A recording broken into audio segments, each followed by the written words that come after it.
Okay, so everyone, now we are going to start the NCERT exercise question of chapter number 13 kinetic theory. और देखिए बड़ा प्यार से ये स्माइली मुस्कुरा रहा है, इसका मतलब ये होता है कि ये एक्सरसाइज बहुत सिंपल होने वाला है, इसीलिए ये अभी से हंस रहा है. ठीक है, let's talk about the first question of exercise and your first question is estimate the fraction of molecular volume to the actual volume occupied by oxygen gas at STP. See, molecular volume मतलब सारे molecule को जोड़ दोगे तो जब volume occupy होगा उसे क्या कहेंगे, मॉलिक्यूलर वॉल्यूम. बट गैस में सारे पार्टिकल एक दूसरे से दूर दूर रहते हैं, तो that is the actual volume. बोलो एक्चुअल वॉल्यूम कितना होता है एक मोल का? 22.4 लीटर एट STP, राइट. तो एक मोल का 1 mole gas occupy 22.4 liter, that is equal to 22.4 into 10 power minus 3 meter cube at STP. So that's the actual volume. So the actual volume is equal to कितना हो जाएगा actual volume? 22.4 into 10 power minus 3 meter cube. Now let's find out the molecular volume. कि एक मोल को पास में लाएंगे तो कितना वॉल्यूम बनेगा, right? Okay, so volume of 1 mole O2 molecules. बेटा एक मोल में कितने पार्टिकल होते हैं? Na. और एक पार्टिकल का वॉल्यूम क्या होता है? 4/3 पाई आर क्यूब. समझे कि नहीं क्या किया मैंने? एक पार्टिकल का वॉल्यूम क्या होगा? 4/3 पाई आर क्यूब. और एक मोल में कितने पार्टिकल होते हैं? Na. So Na value is 6.02 into 10 power 23 into 4/3. पाई का वैल्यू 3.14 और रेडियस आपको दे दिया है. देखो डायामीटर दिया बेटा, डाया दिया है 3 एंगस्ट्रॉम. क्या दिया आपको यहाँ पे? डायामीटर दिया हुआ है 3 एंगस्ट्रॉम. तो रेडियस क्या हो जाएगा बच्चा? 1.5 angstrom. That is equal to 1.5 into 10 power minus 10 metre. Let's put it here. 1.5 into 10 power minus 10 whole cube. Will you please tell me? 10 power 23 and minus 30. 10 power will be -7. बाकी numbers multiply करो, कितना आ रहा है? चलो 87.6. Sure? ये question verify करो तो फटाफट वेरीफाई करो. 6.02 into 4/3 into 3.14 into 1.5 into 1.5 into 1.5 क्योंकि क्यूब है. 85.06. Okay, so can you write it like this? 8.5 into 10 power -6 metre cube. बेटा ये क्या हो गया आपका? Molecular volume. तो आपको जो फ्रैक्शन पूछा है, राइट, क्या फ्रैक्शन पूछा है आपको? Therefore the molecular volume divide by actual volume. So what is the molecular volume? 8.5 into 10 power -6 divide by what is the molecular volume? 22.4 into 10 power -3. Please find out the ratio. 0.379. So let's write 38. That will be 3.8 into 10 power -4. That's your final answer. बोलो बच्चा, समझ में आ गया पहला question? कोई doubt इसके अंदर? Actual volume मतलब 22.4 लीटर जो गैस ऑक्यूपाई करता है. मॉलिक्यूलर वॉल्यूम मतलब सबको अगर पास में ला देंगे तो जो वॉल्यूम ऑक्यूपाई होगा दैट्स मॉलिक्यूलर वॉल्यूम. अब एक्चुअल वॉल्यूम हमें पता है कितना होता है, 22.4 litre for 1 mole. So molar volume आपको डायामीटर दे दिया है, वहां से आप एक मोल के टोटल पार्टिकल का वॉल्यूम फाइंड कर लो. Na into 4/3 pi R cube and then take the ratio, you will get your answer. चलिए बेटा अगला सवाल आपके स्क्रीन पे ये रहा. Molar volume is the volume occupied by 1 mole of ideal gas at STP. Show that it is 22.4 liter. क्या सवाल है ये? Okay, what is ideal gas equation? PV equal to, चलो प्रेशर कितना होता है STP के ऊपर? 10 पावर 5. वॉल्यूम फाइंड करना है आपको. कितने मोल का? एक मोल का. R का वैल्यू कितना लेंगे? 0.08314 बार में, बार लीटर पर मोल केल्विन. ओके, तो एक मिनट. क्या यस? क्या यस? प्रेशर कितना लेंगे एसटीपी पे 1 बार, राइट? ओके, और टेम्परेचर कितना लेंगे एसटीपी पे 273 केल्विन। आर का वैल्यू कितना लेंगे 0.08314 बार लीटर पर मोल केल्विन। प्रेशर कितना रखना है यहाँ पे 1 ही रखना है आपको। ओके अब तुमको कि सर आगे आपने जो फॉर्मूला बनाया था P equal to small N K B T है, उस वाले में तो आपने प्रेशर 10 पावर 5 रखा था सर, ऐसा क्यों किया था? वो इसलिए किया था क्योंकि वहां पे हमें आंसर मीटर क्यूब में चाहिए था एग्जाम्पल के अंदर, और मीटर क्यूब के अंदर आंसर चाहिए तो आपको प्रेशर रखना पड़ेगा न्यूटन पर मीटर स्क्वायर में, अंदर 1 बार is equal to 10 power 5 newton per metre square. यहाँ पे तो आइडियल गैस इक्वेशन यूज करना है आपको, तो वहां पे तो प्रेशर बार में ही लगेगा राइट, एंड टेम्परेचर इज 273। चलो आप घर पे जाकर आराम से सॉल्व करना, this will come out to be 22.4 in litre. कितना 22.69 जो आए वो, यू नो भाई the variation is there. Variation क्यों है पता है? प्रेशर जो है ना वो 1 एटमॉस्फेयर लिया होगा, प्रेशर लिया होगा 1.013। प्रेशर क्या लिया होगा पता है इन्होंने, ये बहुत होशियार लोग हैं। आंसर लाने के लिए आपको प्रेशर क्या लेना पड़ेगा 1 atmosphere, and that's equal to 1.013 bar, और टेम्परेचर जो है ना उसको भी एग्जैक्ट लो 273.15 लो, तो आपका आंसर आ जाएगा। अब ट्राई करो, अब ट्राई करो। 22.39। ये कितना लिया आपने 1.013, ओके, और ये कितना लोगे आप 273.15। अब बताओ आंसर क्या आ रहा है? आ गया ना 22.4 लीटर। क्या करें, समय समय की मांग है, समय समय की मांग है बेटा। तुम्हें पता है इस दुनिया में सबसे ज्यादा बलवान चीज कौन सी? इस दुनिया की सबसे ज्यादा बलवान चीज है समय। तो समय के ऊपर एक शायरी सुनाता हूं, अच्छा लगे तो तालियां बजाना, अच्छा लगे तो तालियां बताना। शायरी सुनो, शायरी सुनो, शायरी सुनो। कल तक जिसके जवाब नहीं आते थे, कल तक जिसके जवाब नहीं आते थे आज उनके सलाम आने लगे हैं। कल तक जिनके जवाब नहीं आते थे आज उनके सलाम आने लगे हैं। मेरे नीम के पेड़ पे आम आने लगे हैं।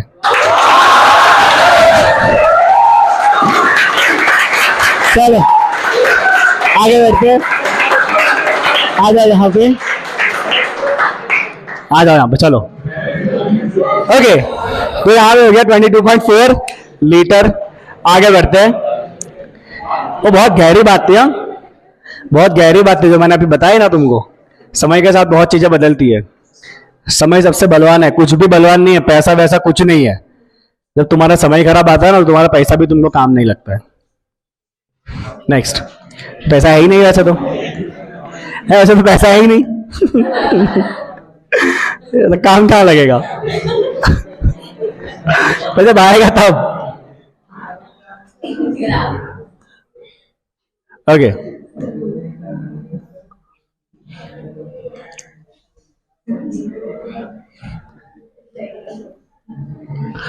we have the graph like this. Let's see what do we want to find. So the figure shows, ये प्लॉट आपने देखा हुआ है PV by T versus P का प्लॉट। आइडियल गैस के लिए वैल्यू कांस्टेंट होता है, रियल गैस के लिए आपको डेविएशन मिलता है right. This is what you have seen in theory part. Okay, graph is PV by T versus, graph is PV by T versus P right. चलो, what does the dotted plot signify? Dotted line क्या है? Ideal gas. Dotted line क्या है बेटा? Dotted line is none other than but ideal gas, क्योंकि ideal gas के लिए PV by T हमेशा कैसा रहता है? कांस्टेंट।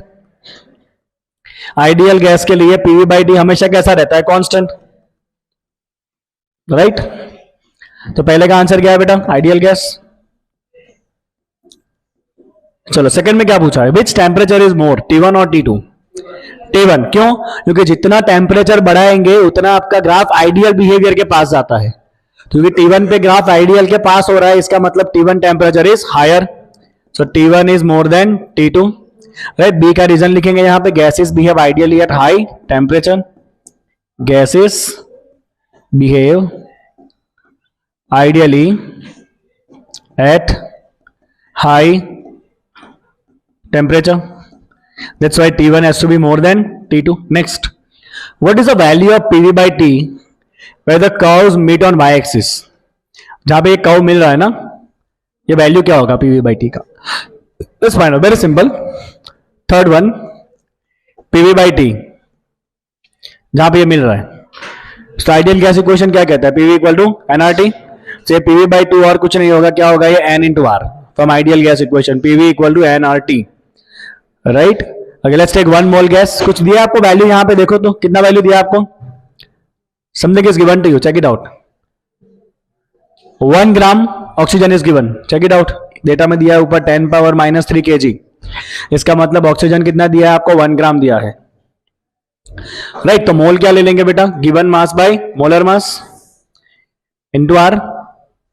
ओके, तो सारे यूनिट देखना ध्यान से, जूल में है तो आर का वैल्यू भी जूल में डालेंगे यहां पे. चलो, मास कितना है ऑक्सीजन का बेटा? 1 ग्राम. आप देख लो यहां पे mass equal to 1 gram. Molar mass क्या होता है ऑक्सीजन का? 32. O2 होता है ना, so molar mass is O2. Okay, चलो आर का वैल्यू कितना लेंगे? 8.314. बताइए वैल्यू कितना आएगा? 0.259. Okay, next, what else you want to find?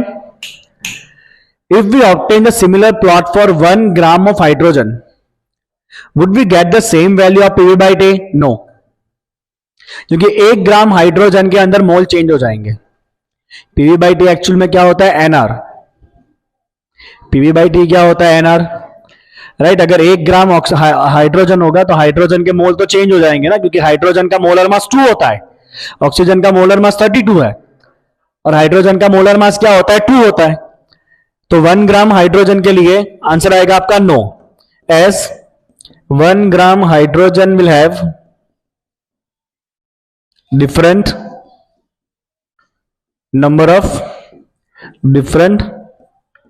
number of moles. 1 gram hydrogen has different number of moles. Right. तो आपको पूछा गया है कि if you want to get the same value, see if not, what mass of hydrogen yields the same PV by T for the hydrogen. अगर hydrogen के लिए भी आपको सेम वैल्यू चाहिए PV by T का, तो कितना ग्राम हाइड्रोजन लेना पड़ेगा? So we write here, to get same value of PV by T for H2. बेटा PV by T का वैल्यू है क्या? NR. मतलब जितना मोल ऑक्सीजन का है उतना ही मोल किसका होना चाहिए? हाइड्रोजन का.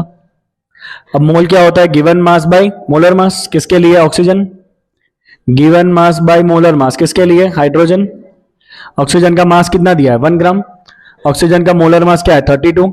हाइड्रोजन का मास हम फाइंड करेंगे और हाइड्रोजन का मोलर मास कितना ले लेंगे? 2. तो यार answer will be equal to 1/16 ग्राम.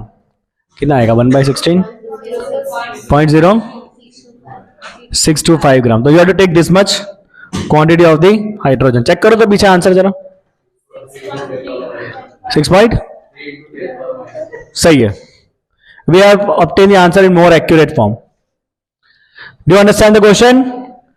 बेटा आइडियल गैस से PV by T क्या होता है? NR होता है. राइट. तो यहां पे हाइड्रोजन और ऑक्सीजन अगर मास सेम है तो मोल दोनों के अलग होंगे, क्योंकि दोनों का मोलर मास अलग अलग होता है. तो अगर आपको सेम वैल्यू चाहिए PV by T का, तो क्या सेम करना पड़ेगा? दोनों का मोल. मोल क्या होता है? गिवन मास बाय मोलर मास. ये आपको दोनों तरफ सेम करना पड़ेगा. नेक्स्ट क्वेश्चन, चलो number 4. And the question is, an oxygen cylinder of volume 30 liter has an initial pressure of 15 atmosphere. So आपको दिया है वॉल्यूम कितना दिया है? 30 litre.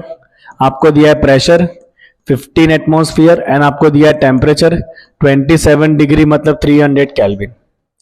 Now after some oxygen is withdrawn from the cylinder. कुछ oxygen आपने निकाल दिया. इसके बाद क्या हो गया? The pressure drops to 11 atmosphere and temperature drops to 17. आपको बताना है कितना मास आपने निकाला होगा. तो ये इनिशियल कंडीशन है आपका. Let's take it 111. कंटेनर का वॉल्यूम सेम रहेगा. कितना रहेगा? 30 लीटर. वॉल्यूम से चेंज नहीं होने वाला. कंटेनर का वॉल्यूम जो है वही रहेगा. प्रेशर चेंज होकर कितना हो चुका है? 11 एटमॉस्फेयर. और टेम्परेचर चेंज होकर कितना हो चुका है? 17 मतलब 290 केल्विन. 17 मतलब कितना होगा? 290 केल्विन. दोनों तरफ मास फाइंड कर लेते हैं. क्या यूज करेंगे? Ideal gas equation PV equal to nRT. N क्या होता है? Given mass by molar mass. Into R T, तो आपको यहां से मास क्या मिल जाएगा, P V M divide by R T, that's a mass. तो पहले M1 फाइंड कर लेते बेटा। चलो M1 प्रेशर कितना है 15, वॉल्यूम कितना है 30, मोलर मास क्या होता है ऑक्सीजन का 32, डिवाइड बाई आर का वैल्यू बेटा एटमॉस्फेयर है, एटमॉस्फेयर है तो आर का वैल्यू क्या लेंगे हम 0.082, एटमॉस्फेयर है तो आर का वैल्यू कितना लेंगे 0.082, और यहां पे टेम्परेचर डाल देंगे हम कितना 300। इसको सॉल्व करके M1 निकालो। सिमिलरली यहां पे आगे क्या फाइंड करेंगे M2, क्या हो जाएगा M2 PVM by R T, सारे वैल्यू क्या डालेंगे 222। चलो प्रेशर इज नहीं 8.31 से तुम्हारा आंसर कहां आएगा, नहीं आएगा आंसर, क्योंकि आपको तो मास के बारे में बात करनी है ना, इससे आपका आंसर सही बन जाएगा। अगर आप ये वैल्यू आर का यूज करोगे तो फिर आपको इन सबको ऐसा यूनिट में ले जाना पड़ेगा, आपको इन सबको ऐसा यूनिट में ले जाना पड़ेगा। इसको लिखना पड़ेगा 10⁻³ मीटर क्यूब, इसको लिखना पड़ेगा 1.01 इंटू 10⁵ पास्कल, राइट। ये तो एसटीपी के अंदर ही है, बट ऐसे ही अच्छा मत करो। इससे अच्छा हमें पता है पीवी इक्वल टू एनआरटी के अंदर अगर वॉल्यूम लीटर में है और प्रेशर एटमॉस्फेयर में, तो हमारे पास डायरेक्टली एटमॉस्फेयर लीटर में भी तो यूनिट का वैल्यू होता है ना, 0.082 एटमॉस्फेयर लीटर पर मोल केल्विन, तो यही यूज करेंगे ना हम, तो हजामत करे ज्यादा, है ना। चलो प्रेशर कितना हो गया अभी 11, volume is still 30, molar mass is 32, divide by R value 0.082, temperature is 290। बोलो पहले कितना आंसर आया था M1 का 585.36 ग्राम, दैट्स योर M1। M2 कितना आया था, हाँ बस 13.87 ग्राम, चेक करो तो 400,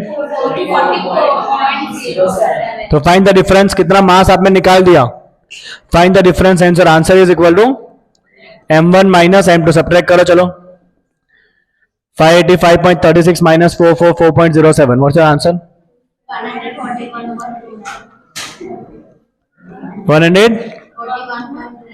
141.29 ग्राम, चेक करो आंसर है,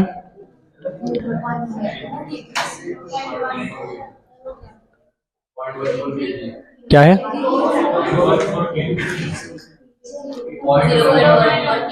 0.14 kg तो आ गया ना, 0.14 kg ये रहा।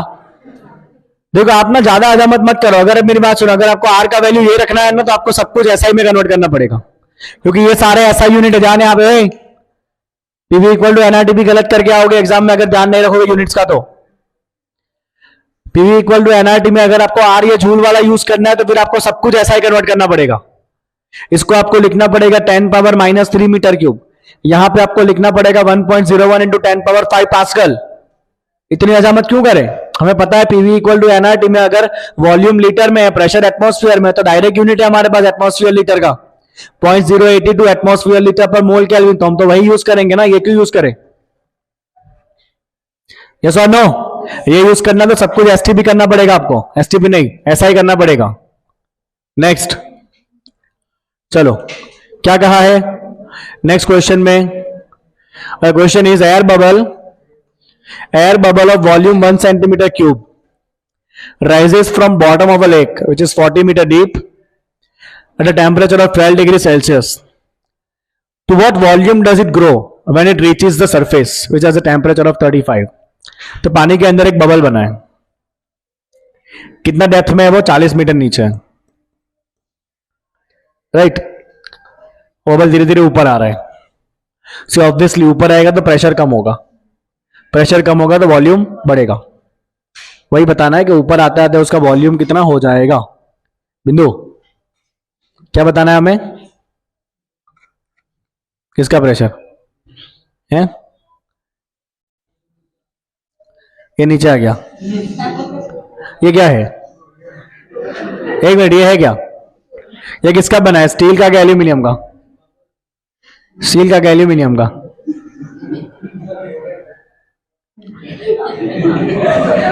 मुझे लगा कि बोलेगा सर एल्यूमिनियम का स्फीयर है, आपने पानी में डाला वो नीचे जा रहा है, दो डालता अगर तू ऐसा बोलता ना तो बच गया तू बिंदु।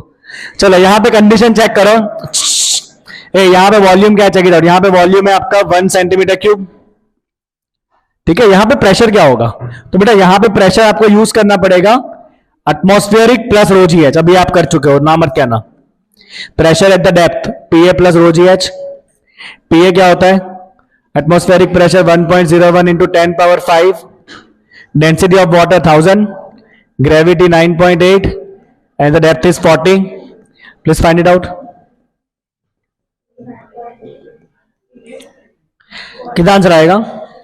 मुझे आंसर 10⁵ में बताना। मुझे आंसर 10⁵ में देना आप लोग।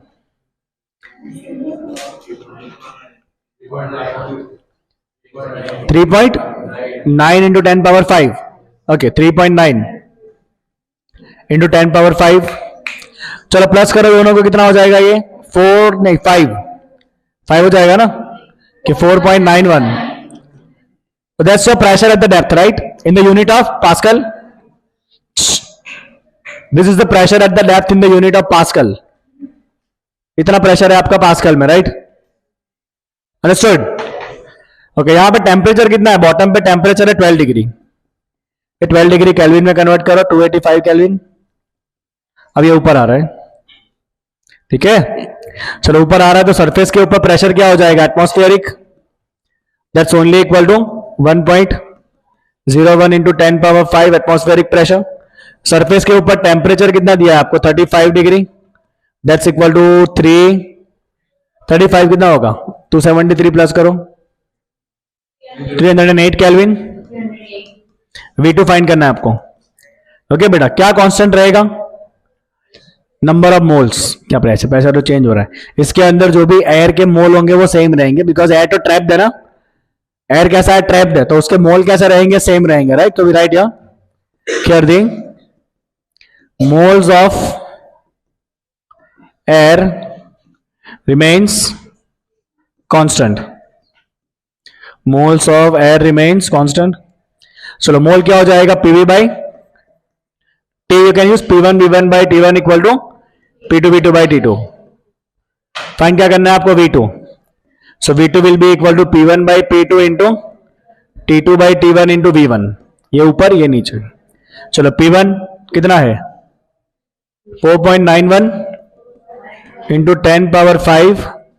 P2 कितना है? 1.01 इंटू 10⁵।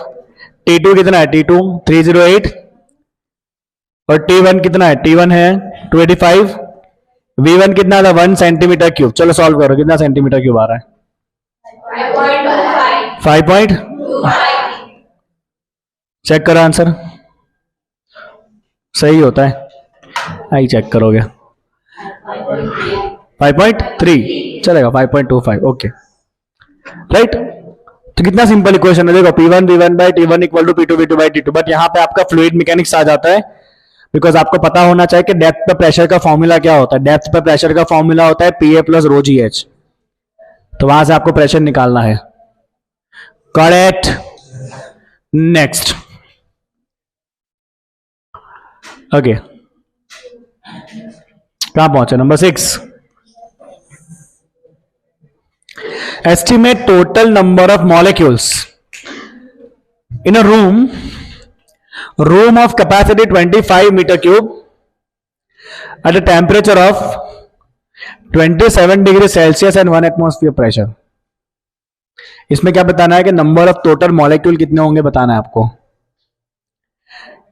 बेटा क्या क्या दिया? वॉल्यूम दिया रूम का, कितना दिया? 25 metre cube. Okay okay, temperature दिया है 27 डिग्री सेल्सियस, कितने केल्विन? 300। प्रेशर दिया है, कितना दिया है? 1 एटमॉस्फेयर। चलो एसआई में कन्वर्ट कर लेते हैं, आपकी मर्जी। या तो इसको लीटर बना दो या फिर इसको आप एसआई में कन्वर्ट करके पास्कल में कन्वर्ट करो। इक्वेशन क्या यूज करना है? PV equal to NRT. Equation कुछ नहीं है इसका, equation PV equal to NRT ही है। ओके है ना, बट आपको ध्यान रखना है यूनिट्स में खास। बोलो इसको लीटर कर दे। सो 1 मीटर क्यूब कितना होता है? 1000 लीटर। तो लीटर आ गया आपके पास 25,000 लीटर। तो मैंने क्योंकि लीटर और एटमॉस्फेयर सेट कर दिया है, तो आर का यूनिट क्या हो जाएगा? 0.082 एटमॉस्फेयर लीटर पर मोल केल्विन, है ना। आपको फाइंड करना है नंबर ऑफ पार्टिकल कितने होंगे, क्या यूज करेंगे, आइडियल गैस इक्वेशन, क्या कहता है ये, PV equal to NRT, N equal to N by N A, so number of particle is equal to PV N A by R T, PV N A by R T. चलो pressure is 1, volume is 25 into 10 power 3, Avogadro 6.02 into 10 power 23, divide by R value 0.082 and temperature कितना रखना है 300। बताओ कितना answer आ रहा है, 6.11 into 10 power कितना हो जाएगा 26। चेक करो आंसर,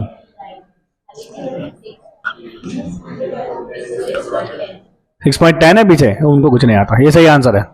इतने पार्टिकल होंगे, पीवी इक्वल टू एनआरटी करना था खाली। ध्यान क्या रखना है बेटा, यूनिट ऑफ आर, आर बहुत ध्यान रखना है, कुछ नहीं हो जाना है पीवी इक्वल टू एनआरटी आया, पीवी इक्वल टू एनआरटी आया, यहां से भी गलत होगा तुम्हारा आंसर अगर यूनिट्स में ध्यान ना रखो तो। अगर मुझे 8.314 यूज करना होता तो वो ऐसा यूनिट था, जूल वाला यूनिट होता है, तो फिर मुझे इसको मीटर क्यूब में कन्वर्ट करना, मीटर क्यूब को रहने देना, इसको मुझे पास्कल में कन्वर्ट करना पड़ता। अगर आप 8.314 यूज कर रहे हो तो फिर सब कुछ किस में होना चाहिए, ऐसा यूनिट में होना चाहिए। अगर 0.082 यूज कर रहे हो तो एटमॉस्फेयर एंड लीटर, 0.08314 यूज कर रहे हो तो bar and litre. Be very careful about the unit of R. मारिया है ना, चलो so I think we should stop here, यहां पे रुकते हैं, अगले सेशन में और एग्जांपल्स एक्सरसाइज क्वेश्चन सॉल्व करेंगे। चलिए exercise question number 13.7, estimate the average, क्या फाइंड करना है, thermal energy of helium at room temperature, the temperature on the surface of the sun and temperature of 10 million kelvin, typical case in case of the star. क्या find करना है आपको, find करना है average thermal energy of the atom, एक particle का energy. बेटा एक पार्टिकल के पास कितना एनर्जी होता है, एक पार्टिकल के पास कितना एनर्जी होता है, 1/2 kBT। तालियां हो जाए इसके लिए, 1/2 kBT। ओके, अब 1/2 kBT is energy for 1 degree of freedom. अभी आपको गैस कौन सा दिया है, हीलियम। हीलियम कैसा होता है, मोनोएटॉमिक। चलो मोनोएटॉमिक के लिए डिग्री ऑफ फ्रीडम कितना होता है, 3। मोनोएटॉमिक के लिए डिग्री ऑफ फ्रीडम कितना होता है, 3। तो एक एटम के पास कितनी एनर्जी हो जानी है आपके पास, 3 into 1/2 kBT। So we write your, okay, helium is monoatomic, and for monoatomic we know that degree of freedom is equal to 3 and hence the average thermal energy of atom is given by F into 1/2 kBT, that will be 3/2 kBT। अब बेटा मेरा कोई काम नहीं है आपको यहां पे, क्योंकि आपको 3 अलग अलग टेम्परेचर दिए हुए हैं, राइट, और केबी वैल्यू होता है कांस्टेंट। चलो कितना होता है KB value, 1.38 into 10 power -23 joule per kelvin, that's a KB value. अब 3 बार अलग अलग टेम्परेचर लगा के सॉल्व कर लेना है इसको। पहली बार टेम्परेचर T1 कितना रखोगे आप, 27 डिग्री, मतलब कितने केल्विन, 300 केल्विन। ये वैल्यू डालना यहां पे एंड फाइंड कर लेना कि एनर्जी E1 कितना आ रहा है, ठीक है, हो जाएगा। अब टेम्परेचर T2 कितना रखोगे आप, 6000 केल्विन। 6000 केल्विन रख के फाइंड कर लेना एनर्जी E2 कितना आ रहा है। और तीसरी बार कितना वैल्यू रखना है आपको, 10 मिलियन। 10 मिलियन मतलब 10 into 10 power 6, that is 10 power 7 kelvin रख के आंसर फाइंड कर लेना कि E3 कितना आ रहा है, ठीक है। तो तीनों बार खाली आपको टेम्परेचर चेंज करके रखना है। एनर्जी का वैल्यू क्या होता है, F इंटू 1/2 kBT। एक पार्टिकल है इसलिए, अगर 1 मोल होता है तो वैल्यू क्या होता है, 1 मोल के लिए वैल्यू क्या होता है, 1 मोल के लिए वैल्यू क्या होता है, 1/2 RT। एक मोल के लिए क्या होता है 1/T R1/2 RT, और एक पार्टिकल के लिए कितना होता है 1/2 KBT। मल्टीप्लाई क्या करना है, degree of freedom. Okay, helium is monoatomic, degree of freedom is 3। चलो नेक्स्ट क्वेश्चन। क्या कहा है देख रहे हो, खतरनाक क्वेश्चन लग रहा है भाई। 3 vessel of equal capacity, 3 vessel है equal capacity, have the gases at the same temperature and pressure, temperature pressure same है।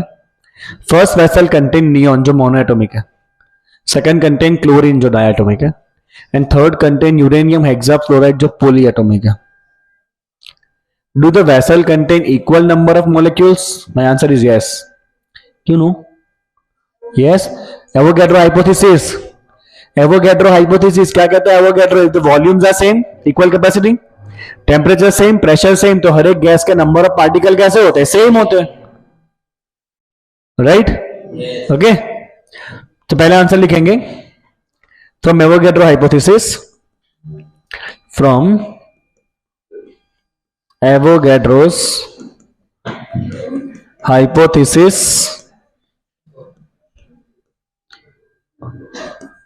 देता हूं 5 मिनट, 2 क्वेश्चन सॉल्व हो जाने दो ना। All container have equal number of particles, all will have equal number of particles. चलो और क्या पूछा है? Is the root mean square speed of the molecule are same?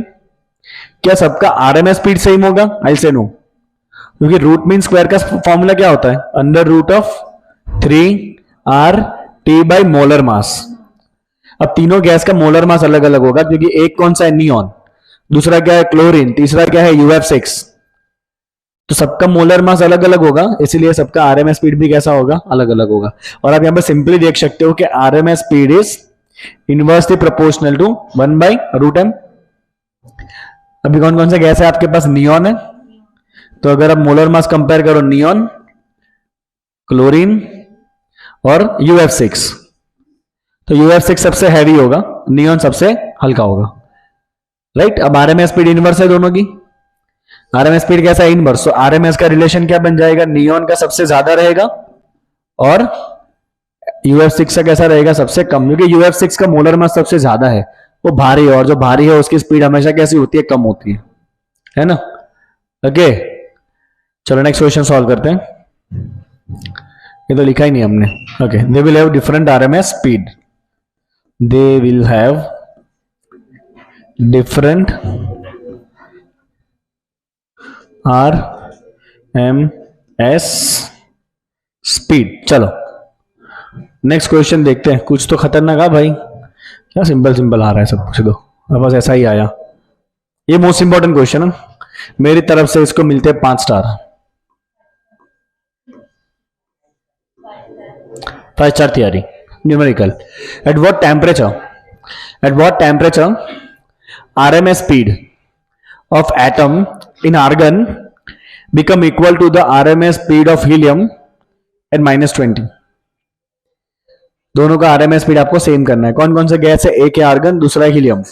तो आपका प्रॉब्लम स्टेटमेंट क्या होगा? RMS speed of helium and RMS speed of argon both should be equal.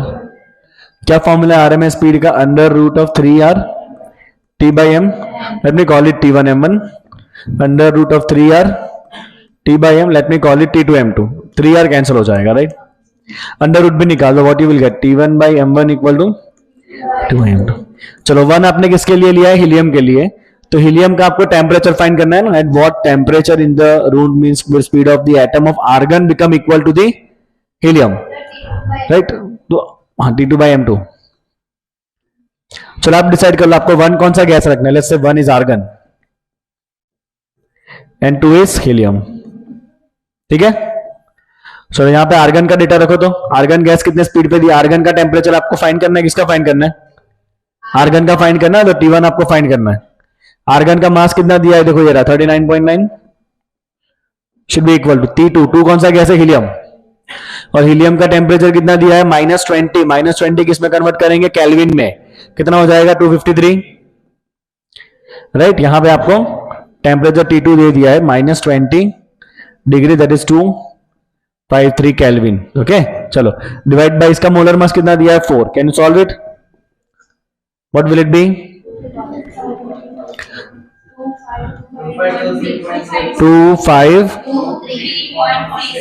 ओहो okay, this is kelvin. 273 minus करें ना, 252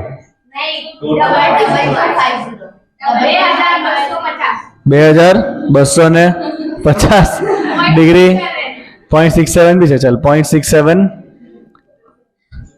degree Celsius, बराबर। चलो okay, ये टोनी कक्कर जब सॉन्ग बनाता है, टोनी कक्कर, तो वो क्या सोच के बनाता होगा सॉन्ग यार? इमेजिन, एक मिनट, वो फोन नंबर वाला गाना था ना, उसका कौन सा था? नंबर लिख 919, उसके आगे दम दिया, दम दम दम।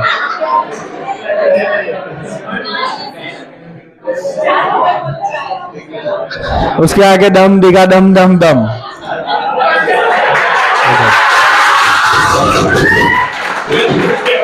तुम लोग ना मुझे हवा में उड़ाना बंद कर दो, ना मुझे भी सब समझ में आता है, ठीक है? चलो ओके, चलो नेक्स्ट। ये तालियां कितनी पावरफुल चीज है। तालियां अप्रिशिएट के लिए भी बजाई जाती है, और तालियां ना सरकास्टिक वे में भी बजाई जाती है। और सरकास्टिक वे में जब तालियां बजती है ना, बहुत खराब लगता है। मेरे एक दोस्त के साथ ऐसा हुआ था, वो कॉलेज में था, तो उसको ना गाना गाना था, एक लड़की सेट करना था, तो उसको ना गाना गाना था, तो उसने वो गाना गाया गुलाबी आंखें वाला।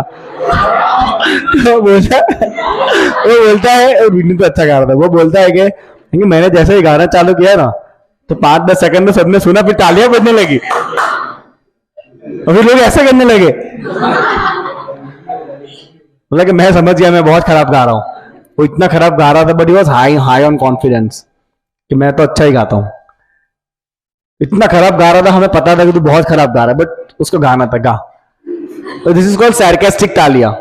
कभी किसी को लाइक अगर आपको परफॉर्मेंस पसंद नहीं आ रहा तो भी तालियां बजती है, तो उसमें समझ जाने का कि इसको समझ में नहीं आ रहा है, पसंद नहीं आ रहा है। एनीवेज, चलो आगे बढ़ते। तुम्हारे साथ भी कभी ऐसा हो तो बताना, सार्कास्टिक तालियां। मेरे साथ तो नहीं हुआ आज तक कभी ऐसा। एस्टिमेट, ए सुनो, estimate the mean free path हो जाएगा, mean free path, and you want to find the collision frequency, ये भी हो जाएगा। मीन फ्री पाथ फाइंड करना है, और क्या फाइंड करना है? Collision frequency. कोलिशन फ्रीक्वेंसी का मतलब एक सेकंड में कितनी बार कोलिशन हो रहा है आपको फाइंड करना है, ठीक है?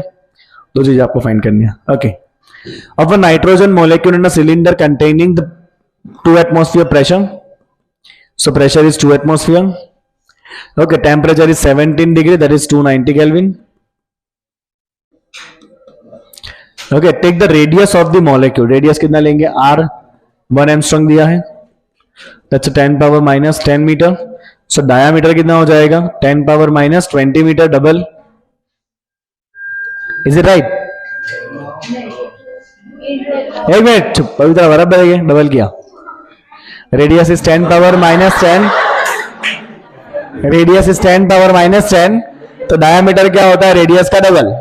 तो 10 पावर माइनस 20 का डबल कितना? 10 पावर माइनस 10 का डबल 10 पावर माइनस 20, बराबर है। तो क्या आएगा? इसका डबल कितना आएगा? 10 पावर माइनस 10 का डबल क्या आएगा? एक मिनट रुको, 10 पावर माइनस 10 का डबल क्या आएगा? हाँ, 2 इंटू 10 पावर माइनस 10 मीटर। चलो और कुछ दिया डेटा आपको। Compare the collision time with the time of molecules, compare the collision time with the time the molecule move freely between the 2 successive collision. Okay, सबसे पहले तो मीन फ्री पाथ निकालते हैं। We should know the formula for the mean free path. Mean free path का formula था, everyone knows, L equal to 1 upon root 2 n pi D square. This was the formula of the mean free path. आपने last theory में derive किया था 1/√2n पाई D square. अब इस question के अंदर नंबर डेंसिटी मिसिंग है, तो मैंने आपको एक क्वेश्चन भी सॉल्व कराया था कि नंबर डेंसिटी अगर मिसिंग है तो आप इस डेटा के ऊपर से इजीली फाइंड कर सकते हो. Okay, so you have obtain one relation pressure P equal to small N KBT. Relation आपने डिराइव किया था pressure P equal to small N KBT. तो यहां से आपको नंबर डेंसिटी क्या मिलता है, pressure P divide by KBT. Let's use it here.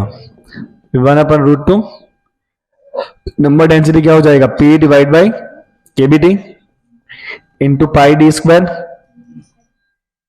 Okay, चलो दिस विल बी केबीटी ऊपर आ जाएगा divide by √2 P pi D square. That's the mean free path. अगर ध्यान से देखना बेटा, अब ये केबी जो होता है ना, केबी का वैल्यू होता है जूल पर केल्विन में, और जूल कैसा यूनिट है, ऐसा यूनिट है. तो इसलिए यहां पे आपको हर चीजों को ऐसा यूनिट में कन्वर्ट करना पड़ेगा. तो ये जो प्रेशर है एटमॉस्फेयर में उसको लिखना पड़ेगा 2 × 1.01 × 10⁵ pascal. That would be 2.02 × 10⁵ pascal. Temperature तो ऐसा ही नहीं है already. Let's put the value here. So L will be equal to, चलो KB value 1.38 × 10⁻⁻23. Temperature is 290 divide by √2. Pressure is 2.02 × 10⁵. Value of pi and diameter कितना है, 2 × 10⁻⁻10 whole square. Will you please solve it. L equal to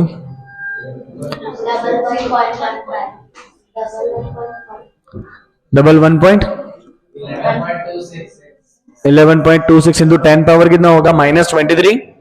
checkout, ये -20, ये 5 कितना हो जाएगा, -15. ऊपर आएगा तो +15, राइट. -23 + 15 कितना बचेगा, 10⁻⁻8 meter. So mean free path is 1.126 into 10⁻⁻7 meter. Check your answer. Check this answer. Check this answer in textbook, please.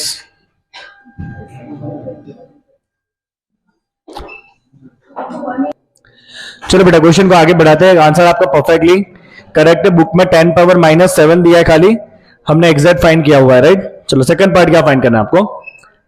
Second, you would like to find out collision frequency. अभी आपने डिराइव किया था कि जब भी वो स्फीयर आगे बढ़ेगा तो वो कितनी बार टकराएगा यूनिट टाइम में, तो उसे हम क्या कहेंगे, कोलिशन फ्रीक्वेंसी. इसका भी फॉर्मूला आपने बनाया था, कोलिशन फ्रीक्वेंसी. अभी आपको याद आ जाएगा. देखो, collision frequency is equal to n/Δt and that was equal to √2 into n into pi into D square into velocity. अब देखिए ना, थियरी में जाके तुमको मिलेगा, उसमें √2 नहीं होगा, क्योंकि √2 आपने थियरी में लास्ट में इंक्लूड किया था कि टेकिंग द रिलेटिव वेलोसिटीज, उसमें आपने लास्ट में √2 को इंक्लूड किया था. इसमें आपको पहले से √2 रखना है, ठीक है. चलो लेट्स पुट द वैल्यूज. √2, ये n का वैल्यू फाइंड कर लेना यहाँ पे, तो बार बार सारे वैल्यू डालने पड़ेंगे. चलो कोई नहीं, रख देते. n का वैल्यू क्या आएगा, P divide by KBT. Pi diameter is 2 × 10⁻⁻10 whole square. अब यहाँ पे आरएमएस स्पीड भी नहीं है हमारे पास, बट आरएमएस स्पीड आप फाइंड कर सकते हो बिकॉज नाइट्रोजन मॉलिक्यूल दिया है आपको. आरएमएस स्पीड आपको फाइंड करना पड़ेगा √3RT/m करके, क्योंकि वो स्पीड आपको दिया नहीं है यहाँ पे. ओके, तो चलो कोई नहीं, थोड़ा सा यहाँ पे मेहनत कर लेते हैं. Okay, let's find the values. Small n find कर लेते हैं अलग से, P/kBT, और VRMS फाइंड कर लेते हैं √3RT/m. Let's find it out quickly. Pressure is 2.02 into 10⁵. KB is 1.38 into 10⁻⁻23 and the temperature is equal to 290. कितना आ रहा है, फटाफट ये वैल्यू बताओ. चलो यहाँ पे RMS फाइंड करते हैं.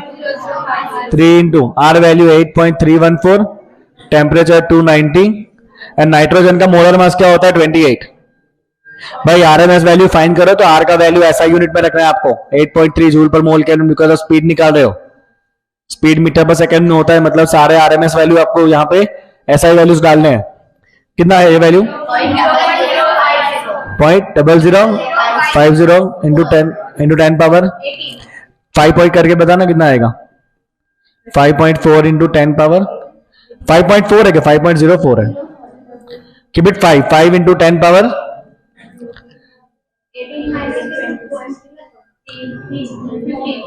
15 मीटर माइनस 3. चल इसका आंसर बताओ आरएमएस का. 16.05. तो ये दो वैल्यू हमें चाहिए, तो इसलिए हमने दोनों वैल्यू को अलग से फाइंड कर लिया. It is a number density n. It is number density n and this is the RMS velocity v. ठीक है, थोड़ी जगह कम पड़ गई तो क्या हुआ? चल छोटा हो जा, तू छोटा हो जा बस. दिख रहा है ना? ओके चलो, तो ये दो वैल्यूज हमने फाइंड कर ली. नंबर डेंसिटी पहले फाइंड कर तो ज्यादा इजी रहता, बट कोई नहीं, दे रहा है दुरुस्त आए तो सही. Okay fine. अभी वैल्यू यहां पे डाल देते हैं. कहां पे? कोलिजन फ्रीक्वेंसी में. So we can write your hands.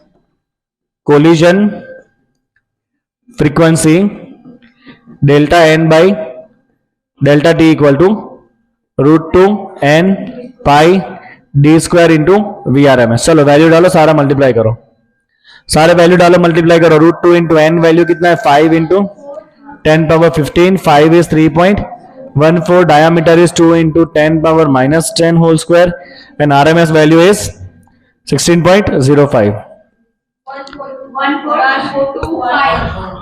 10 power -5.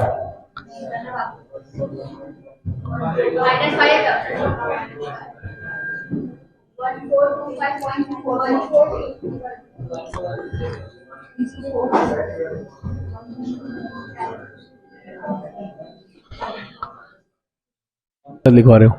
चल भाई यहां पे करेक्शन करो. कितना है बता फटाफट. 10 पावर. मुझे पता है यहां पे आंसर नेगेटिव नहीं आएगा. 25. अब करवानो. अब बताओ answer. 1425 into 10 power 5.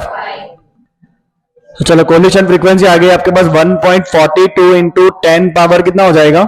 8. Collision frequency 3 power इधर ले लो. 1.42 इंटू 10 पावर 8.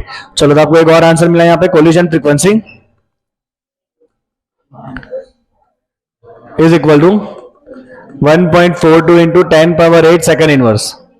चलो और क्या फाइंड करना है? देखो ये क्वेश्चन यहां खत्म नहीं होता है. Compare the collision time. टक्कर के टाइम को कंपेयर करना है with the time for which the molecule moves freely. तो दो सक्सेसिव कोलिशन के बीच के टाइम को आपको कंपेयर करना है टक्कर के टाइम के साथ. टक्कर का टाइम और दो टक्कर के बीच के टाइम को आपको कंपेयर करना है. So we write here time for collision. Time for the collision. बेटा कोलिशन का टाइम हो जाएगा d डिवाइड बाय RMS और mean free path. Sorry, time between two successive collision. Time between two successive collision. Time between two successive collision will be L divide by RMS value. याद रख लेना, अब इसको ज्यादा detail में नहीं उतरना है इसमें. डायमीटर कितना है? 2 इंटू 10 पावर -10. RMS वैल्यू क्या था? 16.05. Find out this value. Okay, mean free path कितना आया था? Mean free path was 1.126 into 10 power -7 divide by 16. Please find out this point. 0.125 ले लो into 10 power -10. It is equal to 1.25 into 10 to the power -11 second. चलो ये कितना आ रहा है बताओ? 0.0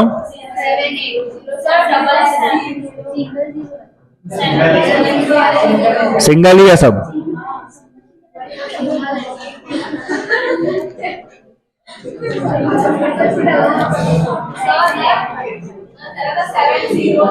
है भाई तुम्हारे लोगों ने कैल्सी अलग अलग चाला देगा. चाइना में कैल्सी हाँ बराबर. चलो इन दोनों को कंपेयर करो. इन दोनों को कंपेयर करना है आपको. So simply write here the time for collision divided by time between two successive collision. क्या है? That is equal to 1.25 into 10 power minus 11 divided by 7 into 10 power minus 9. कितना आंसर आ रहा है? डिवाइड कर 0.1788. into 10 power minus 2. That's 1 point. तो यहां पे आपका खेल होता है खत्म. पीछे आंसर अलग है? कितना अलग है? चलो यहां पे एक बहुत बड़ी गलती कह लो या गुनाह कह लो, वो मुझसे हो गया है. माफी मांग सकते हैं गुनाह की, और तो क्या कर सकते हैं. कहां पे गुनाह किया मैंने? यहां पे गुनाह मैंने किया है, मैंने मोलर मास को ग्राम में रख दिया, जबकि पूरे वैल्यूज एसआई यूनिट में, और एसआई यूनिट क्या होता है? केजी होता है. तो मोलर मास आपको किस में रखना पड़ेगा? केजी में रखना पड़ेगा. वैसा करते हैं आपके सारे आंसर चेंज होने. कोई बात नहीं, कोई नहीं, आ जाएंगे आंसर, चिंता मत करो. चल जा. ओके, कितना होगा मोलर मास नाइट्रोजन का? 28 ग्राम पर मोल. क्या ग्राम पर मोल? केजी में कितना हो जाएगा? 0.028. तो यहां पे रखो 0.028, तो ये आपका 507 आजू बाजू हो जाएगा. कितना हो रहा है? 507.8 मीटर पर सेकंड, राइट? ये आएगा आपका आरएमएस स्पीड. मैंने मोलर मास गलती से केजी में ग्राम में रख दिया था, इसलिए आंसर गलत आया. मुझे एक बार क्लिक भी हुआ था कि मोलर मास बहुत वेलोसिटी बहुत कम आई है, 16 मीटर पर सेकंड ही आई है. तो मुझे तो चलने दो, चल रहा है तो देखो नुकसान हो गया ना कितना बड़ा. यहाँ पे 507 करो मल्टीप्लाई, कितना आया? 45099 into 10 power 5. It will be कितना पॉइंट लोगे? सिर्फ 1 2 3 4, कितना हो जाएगा? 4.5 इंटू 10 पावर 9. सही है ना? 4 पॉइंट लो इस तरफ, तो आपका कोलिशन फ्रीक्वेंसी हो जाएगा. इसका आंसर हो गया आपका collision frequency 4.5 into 10 power 9 second inverse. अब चेक कर, अब चेक कर पीछे कितना आंसर है? 5.1 इंटू 10 पावर 9 है. मन नहीं दू